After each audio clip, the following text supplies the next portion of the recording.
Ce projet, c'est un projet de vie, c'est pas un projet que l'on monte comme ça en se réveillant un matin. C'est quelque chose que j'ai ancré chez moi depuis 20 ans.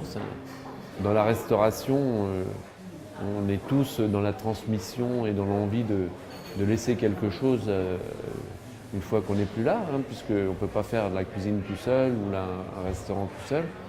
Donc mon envie, c'était de fédérer des gens de la restauration pour donner une chance à des gens qui n'en avaient peut-être pas eu au départ de leur existence et qui ne s'inscrivaient pas dans un projet professionnel.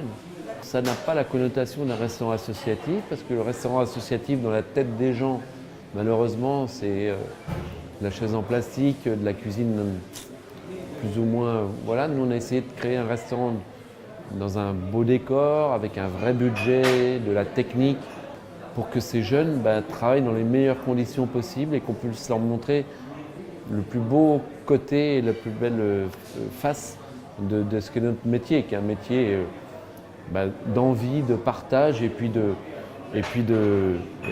projet de vie, parce qu'on y passe beaucoup de temps, parce que c'est difficile, mais il donne aussi beaucoup de satisfaction. C'est des hommes, des femmes qui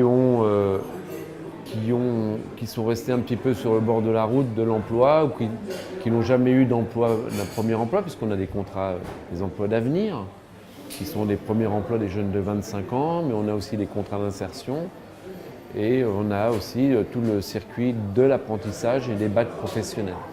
Donc on a 3 secteurs d'activité et aujourd'hui on a déjà 9 personnes en 6 mois.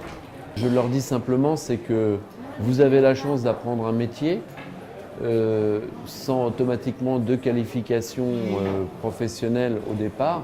C'est simplement l'envie d'apprendre quelque chose et de se réaliser.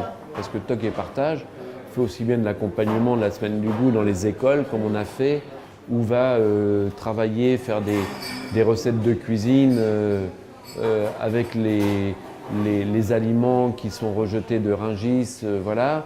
On fait aussi des dîners caritatifs pour des gens en difficulté. Si les gens veulent savoir, je suis présent, ils viennent me voir.